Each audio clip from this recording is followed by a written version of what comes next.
Time to kick off with stage 4 and what happened in this crazy stage today. We knew that a Belgie, well, we said a couple of Belgies would be out front with the gutters, but there was a Belgie out front. That poor guy, what a day. Yeah, so we were expecting it to be a slightly windier day today so that we could see some fireworks on the roads with the gutters and the Belgies laying down some hurt. Unfortunately, that wasn't the case, so one Belgie decided he was going to go up the road and show how strong he was. Guillaume van Kersbach from 1T Group Gobert, very strong rider, actually a classics rider, got a classics build, and he found himself alone, and after a couple of kilometers, you could actually see he was kind of hesitating, should he maybe shut this down and see if a few guys come across, or should he just put his head down and commit? At the end of the day, put his head down, committed, spent the whole day alone until about 16 k's to go when he finally saw the rest of the peloton coming to assist him get to the finish. And it's great, he did win the most competitive prize for the day, so he did get up on the podium again for his team, and it's not the first time as a wildcard entry that they've been on the podium in this year's tour. Yeah, that was really hard. It's a difficult thing to try and keep yourself motivated all the time.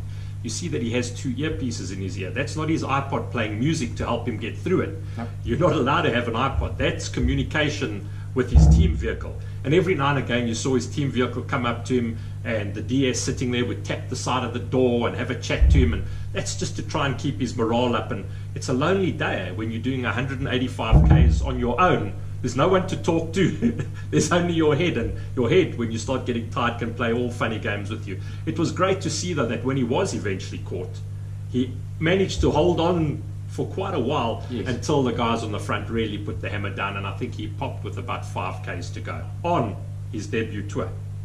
Yeah, so good ride for him to get some exposure for his sponsor, get himself onto the podium as the most combative rider for the day. He gets caught. The sprinters teams and the GC teams start fighting each other to try and make sure that they can keep the GC teams are trying to keep their leader safe. The sprinters teams are trying to set their sprinters up. Gets really fast, gets crazy. What happens in the last couple of kilometers? Yeah, well, look, crazy, chaotic, all of those, we've used them and we can use them over and over again. And we should have had an idea when it came to that intermediate sprint. So the intermediate sprint that was about 50 Ks out, we saw what happened in that intermediate sprint, and that should have been pretty much a good indication for us as to what was going to happen at the finish. Yeah. Let's see what happened at the intermediate sprint. We had De Maar going across in second, Sagan in third, Greipel in fourth, and Matthews in fifth. So that was a good indication that these guys were on their game and they were going to be ready for the finish. 1.6 odd Ks to go, and bang, suddenly there's a yellow jersey lying on the ground again. When he was interviewed afterwards, he said, no, he's okay, he's used to falling. So he actually put on brakes and he crashed quite slowly. But that's how quick it happens. It's 1.6 Ks to go, and bang, the man is down. Luckily, it was within that last 3K rule, yes. So he gets the finishing time of the bunch. Otherwise, if he had been caught out there, he would have lost the yellow jersey today. Okay, so if you watch the video, 1.3 kilometers to go, suddenly it's just bicycles and people all over the road. And the reason for that is it is that fast. Those guys are hitting speeds of 50, 55, 60, upwards of 65, 70 kilometers an hour. It's super fast. You've got to have cat-like reflexes. You've got to be very awake. It's 185 Ks later. It's been a slow, easy sort of day. You're not focused. That happens. Guys go down. It's dangerous. It can end a rider's tour. So you think it's over because now half the peloton is lying on the road 1 kilometer down the road. Cavendish finds himself close to the front, so he pulls off, slots in behind De Maar. They're getting close to the sprint now. It's getting exciting. We're looking at Cavendish. I'm looking there. I'm thinking, okay, cool, he's going to have to start lining it up. Now you need to pull out and start going for the sprint. De Maar pulls out. He goes for the sprint. This is 300 meters to go. And then what happens? Then we suddenly see his body, his head, his shoulders, his bicycle making contact with the barrier on the side of the road. And you actually wonder, so you're getting this overhead view, there's a big tree in the way, you can't see what happens. Then when they pan it from the side, it's clear to see that Peter Sagan has drifted into that barrier, almost blocking Cav coming through in that gap. So Cav was trying to thread the eye of a needle, but he had every right to do it. It's a sprint, he is a sprinter, and that's what he's going to do. He may have seen that wheel come up, but Sagan didn't take his hands off the handlebar, but there was a real aggressive elbow that shot out, and I think it was an elbow with intent. Please, guys, we're great Sagan fans, but at the end of the day, if you look at that over and over and over again, as we have, there was definitely intent in that elbow that went through. It caused Cav to come down, it caused Ben Swift to come down, it caused Degenkolb to come down. There's 3 guys who tomorrow are faced with the mountain stage, the first mountain stage of the tour. Those guys are going to be aching like you can't believe. I'll be surprised if those guys even start tomorrow. Cav was rushed off to hospital for some x-rays on the shoulder. We're not there, but the feedback we're getting is that, yeah, there's nothing broken, but he's going to be properly dented, battered and bruised. Yeah, so it's a typical sort of sprint stage. You do get these sprint stages. It's almost guaranteed that it happens every Tour de France. You're going to have at least one of these stages where there is just carnage on the road. There's 30, 40 riders that hit the deck, and then you have the sprint that happens. The crash with 300 meters to go, something you wouldn't expect. It's a wide enough road that the guys can sprint without sort of body checking each other or closing the gate and putting guys in barriers. The initial thought was, it's sprinting. Maybe Sagan was so focused on the wheel in front of him, he didn't see Cavendish coming through down the right, trying to punch a hole there.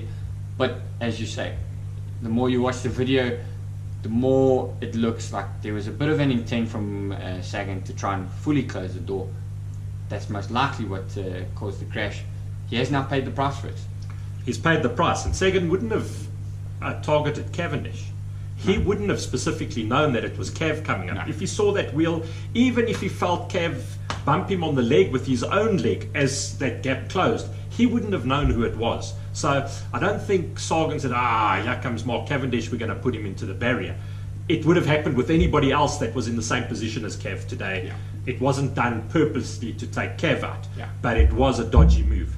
Well, the feedback we're getting as well is that he's been relegated to the back of the bunch time, which puts him into 115th position. He's been given a 30-second penalty onto his overall GC time. Is he going to worry about that? No. The thing that's going to hurt him the most, he's had 80 points deducted in the green jersey competition. So that, from 95 points, take away 80, is now sitting on 15 points. Now he's got a bit of a gap to make up. The way your boy is sprinting, and up drags as well, he's taken the green jersey. He's in that green jersey, and when you put a green jersey, a yellow jersey on your shoulders, it actually does give you that little bit extra energy. And I'm sure Demar, if he ever needs extra energy, he's going to need it in tomorrow's stage. But it's great to see, and I really do believe it's going to help him. He could be a strong challenger now for that green jersey. Okay, so there you have it. Very eventful 1.3 kilometers. Lots of adrenaline rush, lots of crazy things happening. Well, Edge, before we go on to the next one, sorry, but the interesting thing I picked out for you was in that last kilometer, Demar's average speed was 65.4 k's an hour. 65.4. That makes him a pretty rapid sprinter. 100%. Pretty rapid sprinter, outright favorite to win the sprint stages when it comes to a flat stage. Stage 5, unlike the last 3 stages, is going to be an interesting stage. We've got a hilltop finish. It's the first Cat 1 finish in the tour, and it's a proper climb. It's really difficult. Very steep climb, some very steep ramps. It's finishing on a stage that is suited to the GC riders, so we're definitely going to see a GC shake-up tomorrow. Stage like this a few years ago finished on the same climb. This is the first climb that Chris Froome actually won a stage on. This is when he really announced his arrival on the GC scene. So I think tomorrow he wants to go for it again. I mean, what better way to start the tour in a yellow jersey than to win a stage that you won? Yeah. First time stage winner. Yeah, first time stage winner, 2012 he won it. It's tough on his mate. G is in the yellow jersey. However, G has been interviewed by a couple of people, and he says that he would like to start the tour someday where he can try and win it himself. But he understands what his role in the team is. He understands that he's there to help Chris. Will he keep the yellow jersey tomorrow, G? I don't think so.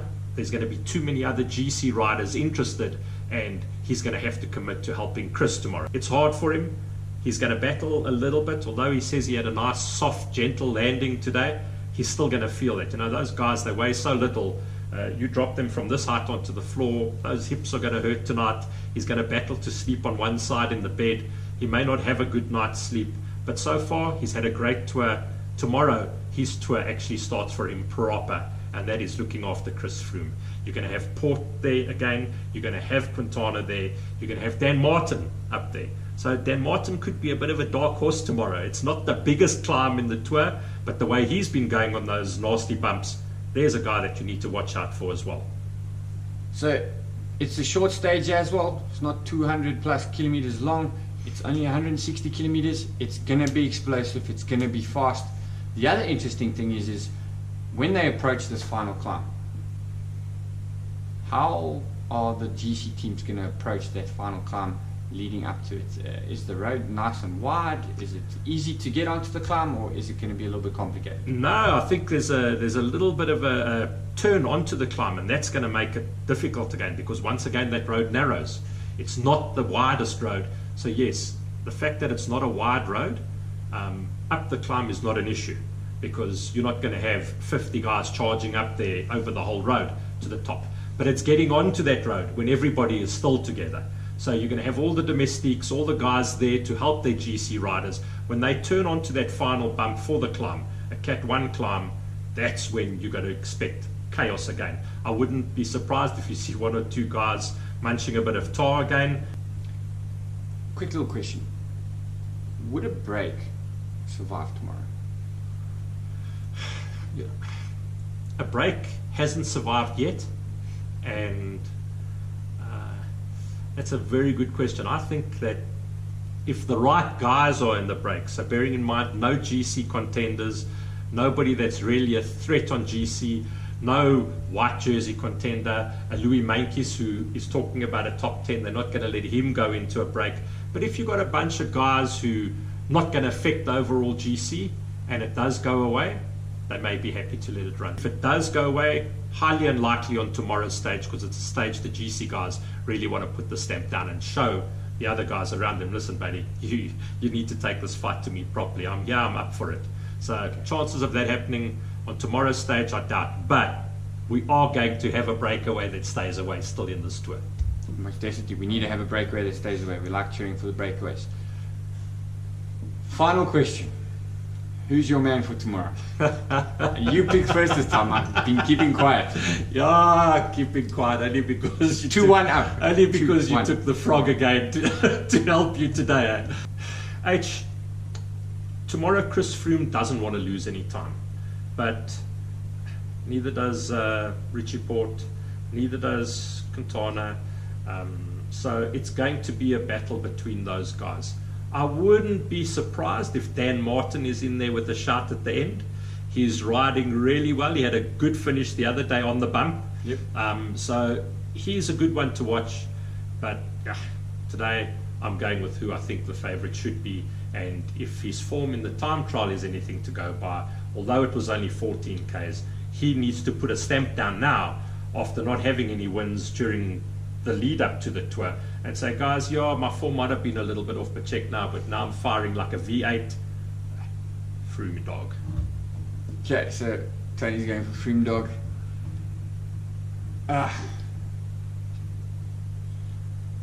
I'm not going to go for Richie Port. I can't. I think he's really good. I think he's on form, but I'm not sure he's got the kind of explosive power to do that, although he did demonstrate a bit of power yesterday on the last little bump. H, then you got to pick the Sherpa. Who's the Sherpa? Yeah, the Colombian, bro. He can climb Everest. He's going to climb that mountain tomorrow. I would go for somebody that's I don't think anybody's been paying much attention to, and I'd actually like to see how he goes, and that's going to be Pierre Latour. I'm going to go for Pierre Latour. He's a young rider. He's currently wearing the white jersey. He is a really good climber. He won a stage in the Vuelta a España last year. He's been quite aggressive in the tours and the races that he has been doing. So I'm going to pick somebody that isn't an obvious favourite. Let's see how he goes tomorrow. My second pick would be Louis Meintjes. Let's see what he does. Hopefully he's built up enough confidence in the last few races to actually step out and just take a dig and see what happens. H, those are two great choices. That youngster in the white jersey, he's got a lot to prove. Let's see how well he actually goes on the climbs, because one of Louis' main focuses, besides getting a good top 10 finish, is going to be the white jersey as well. Yes. So that's really an interesting combo that you've chosen there.